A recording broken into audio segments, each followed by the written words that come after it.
Turongeye turabasuje inshuti bakunzi ba Nzuri Business Group Limited, reka twizere ko mukomeje kugubwa neza aho muherereye hirya no hino ku isi nkuko duhora tubibifuriza. Ni nako kandi tubibutsa gukanda subscribe cyangwa se sabone wowe utarabikora, ukore no kuri share ndetse na like kugira ngo tujye tubana umunsi ku wundi 5 kuri 5. Iyi rero ni company yanyu ya mbere ibagezaho imitungo itimukanwa, yaba igurishwa cyangwa se ikodeshwa, ari nako kandi tubasha no kububakira amazu meza nk'aya ngaya kandi ku mafaranga atari menshi, ari nako kandi tubasha no kumanaginga imitungo yanyu itimukanwa tukabafasha kuyibyaza umusaruro. Nta mpamvu yo kuvunika ushaka amafaranga yo kugura inzu cyangwa kuyubaka nurangiza ngujye unirira urwana n'abapangayi, kandi Nzuri Business Group Limited ihakubereye.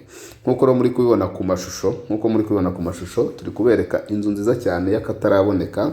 Ni inzu ya cadastre nshyashya kandi nshyashya cyane, itaraturwamo n'umuntu uwo ari we wese, iri muri quartier nziza cyane igezweho hano mu mujyi wa Kigali rwagati mu karere ka Kicukiro, ahazwi nka Kanombe. Inzu ikaba iri kuri kaburimbo kandi akaba ari inzu nziza yubatswe mu buryo bugezweho n'ibikoresho bikomeye.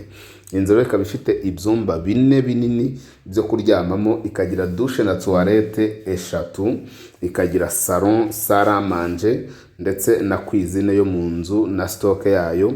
Si ibyo gusa, kubera ko iyi nzu ifite annex ibigizwe n'icyumba twakwita icy'umukozi, ikagira douche na toilette byo hanze ndetse n'igikoni cyo hanze na stock yacyo.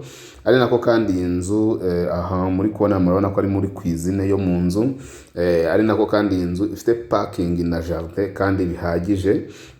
Iyi ni salle à manger yayo.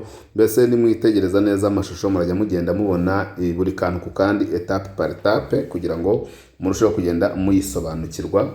Iyi nzu rero murayibona cuisine, wafotoye cuisine ubu yarahagaze muri salle à manger. Wagaruka inyuma urahita ubona uruganiriro. Ifite rero ibyumba 4 binini, douche na toilette 3 nini, salon, salle à manger na cuisine bihagije ndetse na stock. Si ibyo gusa rero, kubera ko iyi nzu yubakishije ibintu bigezweho cyane, aho yubakisha gypsum, amatafari ahiye, finishing yayo iteye ubwoba ndakurahiye, kandi iyi nzu irahendutse. Wenda ntabicishije amatsiko, nabibutsa yuko iyi nzu ishaka miliyoni 95 z'amafaranga y'u Rwanda, ariko ziri negociable. Miliyoni 95 z'amafaranga y'u Rwanda ariko ziganirwaho. Ntabwo rero inzu ikwiriye kugucika.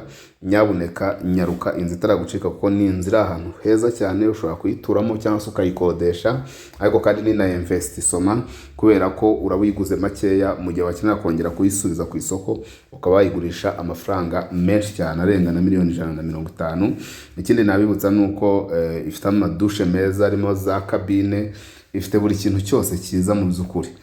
Ndagira ngo rero nkwibutse gukanda subscribe ndetse sabone mu bakoresha ururimi rw'igifaransa, ariko kandi nkwibutse yuko ku giciro cya 95 ushaka serivisi zacu, ushaka gusura inzu cyangwa ushaka n'izindi dufite, waduhamagara kuri nimero zacu arizo 0788 48 67 97 cyangwa se 0781 2 0123. Si ibyo gusa, kuko ushaka kudusanga ku zindi mbuga nkoranyambaga zacu, Instagram, Facebook page, Twitter cyangwa se X, hose ni Nzuri Market. Ari nako wasura website yacu ya www.nzuri.rw.